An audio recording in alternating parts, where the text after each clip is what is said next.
Hello student, स्वागत है आप सभी का आपके अपने प्यारे से परिवार एम स्मार्ट लर्निंग के अंदर। बच्चों, आज के इस वीडियो लेक्चर में अपन बात करने वाले हैं सातत्य कंटिन्यूटी का जो अपना एक्सरसाइज 5.1 चल रहा है उसका क्वेश्चन नंबर 20। हम जो पढ़ रहे हैं वो पहला टाइप पढ़ रहे हैं। आपको पता है हमारे पढ़ने का तरीका, हम एक ही जैसे प्रश्नों को एक साथ हल कर रहे हैं। एक ही टाइप से एक ही फॉर्मूले से हल होने वाले सभी क्वेश्चंस को एक साथ हल कर रहे हैं। कौन कौन से क्वेश्चन एक ही तरीके से होने वाले हैं वो आपके सामने इस ब्रैकेट के अंदर लिखे हुए हैं। आज अपन क्वेश्चन 20 पर पहुंचे। इससे पहले हमने क्वेश्चन 1 2 3 4 तक के क्वेश्चन हमने पूरे किए हैं और काफी सारे उदाहरण हमने पूरे किए हैं। अगर आपने प्रीवियस वीडियो नहीं देखे हैं तो पूरे वीडियो जरूर देख कर आए, साथ ही अच्छी तरीके से नोट्स भी बनाए। मैं हर एक चीज जो इंपॉर्टेंट बात है वो भी लिखाते हुए चल रहा हूँ और वन बाय वन सारे क्वेश्चन अपन इस चैनल के ऊपर हल करने वाले हैं। ठीक है, तो ये क्वेश्चन है, इन सभी क्वेश्चन को अपन एक साथ हल करेंगे।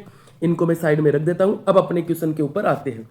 क्या एफ एक्स बराबर X square minus sine X plus 5 द्वारा परिभाषित फलन, ये अपने पास में एक फलन है और एक बिंदु है हमारे पास एक्स बराबर पाई पर संतत है। हमें कभी भी सातत्य की जांच करवाए, असांतत्य की जांच करवाए, संतत सिद्ध करवाए, असंतत सिद्ध करवाए, असांतत्य का बिंदु, अरे घुमा फिरा कर वो भाषा को कैसे भी घुमाते, लेकिन हमें काम सेम तरीके से करना है। वही जो हम करते आ रहे हैं अभी तक सारे क्वेश्चंस के अंदर कि फलन संतत होगा, बस संतत के लिए हम बात करेंगे। अगर लास्ट में बराबर नहीं आया तो संतत नहीं होगा। जिस बिंदु पे बराबर नहीं आया उसको असांतत्य का बिंदु कहते हैं। ज्यादा भी नहीं समझ में आ रहा तो क्वेश्चन को देखो अपने। तो क्या फलन, बताओ, फलन दिया गया है अपने पास में, सॉल्यूशन अपन इसका करते हैं। फलन हमारे पास में दिया गया है एफ एक्स बराबर X square, sorry, F X बराबर X square minus sine X plus 5। ठीक है, क्या हो रहा है भाई, थोड़ा सा एक सेकंड, 5। ठीक है, और ये बिंदु है अपने पास में एक्स बराबर पाई, बिंदु है एक्स बराबर पाई। जब भी एक फलन दिया हो और एक बिंदु दिया हो तब फलन संतत कब होगा, दिए गए बिंदु पर संतत तब होगा जब लिमिट पर वैल्यू और डायरेक्ट वैल्यू बराबर हो। सूत्र बनाते अपन तो। ठीक है, तो बिंदु बिंदु एक्स बराबर पाई पर फलन एफ एक्स, फलन एफ एक्स संतत होगा यदि यदि फॉर्मूला लिख दे। ऐसे ही करते आ रहे हैं ना हर प्रश्न में, मैंने कुछ भी चेंज नहीं किया, सभी प्रश्नों का पैटर्न सेम है, स्टेप बाय स्टेप। फॉर्मूला लिखेंगे, वन लाइनर फंक्शन है तो डायरेक्ट पॉइंट पर वैल्यू और लिमिट पर वैल्यू। तो limit X tends two point क्या है, पाई, एक्स टेंस टू लिमिट पर, लिमिट पाई पर एफ एक्स की वैल्यू ये बराबर होनी चाहिए डायरेक्ट पॉइंट, पॉइंट क्या है पाई, डायरेक्ट पॉइंट पाई के ऊपर एफ एक्स की वैल्यू। अगर ये दोनों बराबर आ जाएंगे तो हम कहेंगे कि फलन क्या है, संतत है। तो यहां देखेंगे, सबसे पहले मैं ये साइड निकाल लेता हूं और इस साइड को अपन बोलते हैं लेफ्ट हैंड साइड। क्या बोलते हैं, लेफ्ट हैंड साइड। तो लेफ्ट हैंड साइड है अपने पास limit X tends to pi F X, F X का मान रख दो यहां, तो limit X tends to pi, और ये फंक्शन है X square minus sine X और plus 5, X square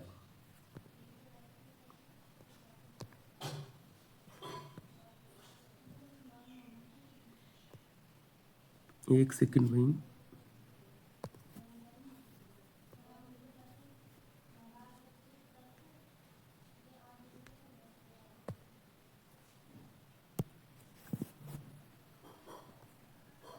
x square, रुकना भाई एक सेकंड,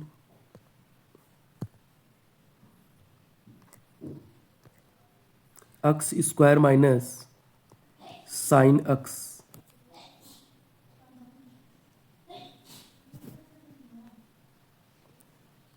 साइन अक्स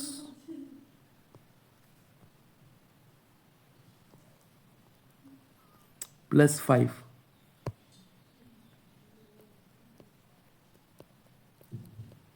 प्लस 5। ठीक है, लिमिट की वैल्यू अपन पुट करेंगे तो डायरेक्ट अक्स की जगह क्या रख देंगे, पाई रख देंगे। तो ये बन जाएगा अपने पास में pi square minus sine pi और प्लस में 5। कैलकुलेट कर सको तो करो।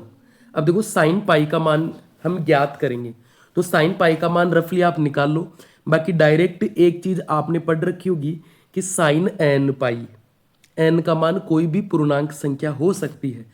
तो साइन एन पाई मतलब साइन 1 पाई 2 पाई 3 पाई इन पर साइन क्या होता है, 0 होता है। तो मैं डायरेक्ट पुट कर दूं, साइन पाई का मान क्या होता है, 0। आप इसको निकाल भी सकते हैं, पाई को 180 लिख लेना और इसको ब्रेक कर देना 90 प्लस 90। 90 पे चेंज हो जाएगा, साइन चेंज होगा कोस में, तो ये बन जाएगा कोस 90।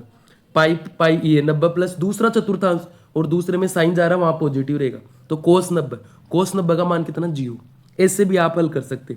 बाकी डायरेक्ट याद रखो ना कि साइन एन पाई कहीं भी दिखे, साइन पाई, साइन 2 पाई, साइन 10 पाई, साइन माइनस 10 पाई, कुछ भी हो उसका रिजल्ट 0 ही आएगा। ठीक है, तो यहाँ डायरेक्ट में 0 पुट कर दूँ, तो जैसे ही 0 पुट करूंगा तो ये बच जाएगा अपने पास पाई स्क्वायर माइनस 0 और प्लस में 5। रिजल्ट फाइनली अपने पास में आया है pi square plus 5, pi square plus 5, समीकरण नंबर 1। अब मैं राइट हैंड साइड निकाल लेता हूं। राइट हैंड साइड आएगी अपने पास, सर मुझे एफ पाई चाहिए, तो एफ पाई कब मिलेगा, जब हम अक्स बराबर क्या रख देंगे, पाई। कहाँ रखेंगे, एफ अक्स में, तो एफ अक्स को भी लिख दो, एफ अक्स बराबर अक्स स्क्वायर माइनस साइन अक्स और प्लस में 5। पाई रखेंगे तो ये बन जाएगा अपने पास एफ पाई बराबर pi square minus sine pi और प्लस में 5। कैलकुलेट करेंगे तो पाई स्क्वायर माइनस, बताओ वापस से साइन पाई का मान रख दूं 0 और प्लस में कितना, 5। ठीक है, देखेंगे इसको, इसका फाइनली रिजल्ट क्या मिला हमें, पाई स्क्वायर और प्लस में 5। समीकरण नंबर 2। समीकरण नंबर कितना आ गया, 2 आ गया। ये लो, अब इसका जो सॉल्यूशन है आगे का मैं यहाँ लिख देता हूँ, समीकरण 1 और 2 से। ठीक है, समीकरण 1 और 2 से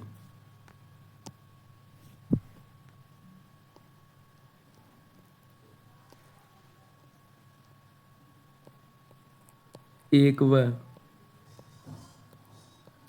2 से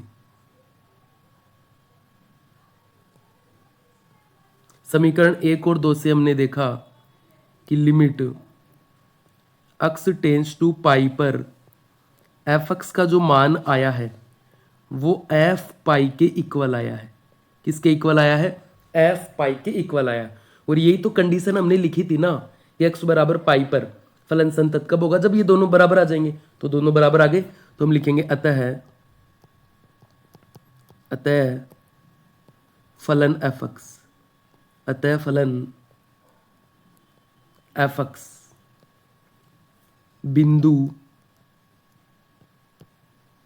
बिंदु अक्स बराबर पाई पर संतत होगा यदि, ये सॉरी संतत होगा, क्या है ये, अतः या संतत है। कोई कंडीशन तो अपन लिख ही नहीं रहे ना, तो डायरेक्ट हमने सिद्ध कर दिया, तो हम यहाँ क्या लिख सकते हैं, संतत है। ये लो संतत है, और हमें चेक करना था, सिद्ध तो करना नहीं था, तो इति सिद्धम लिखने की आवश्यकता है नहीं। वापस से देख लो, फलन है एफ एक्स बराबर दिया गया है और एक बिंदु है एक्स बराबर पाई। सातत्य की जांच करनी है तो फॉर्मूला लिखेंगे, लेफ्ट साइड निकाल लेंगे, राइट साइड निकाल लेंगे। दोनों का मान समान आया तो हम बोलेंगे समीकरण 1 2 से दोनों साइड बराबर है, तो ये दोनों साइड बराबर तो हम लिख सकते हैं कि फलन इस बिंदु पर क्या होगा, संतत होगा। आई होप क्वेश्चन अच्छी तरीके से आपको समझ में आया होगा।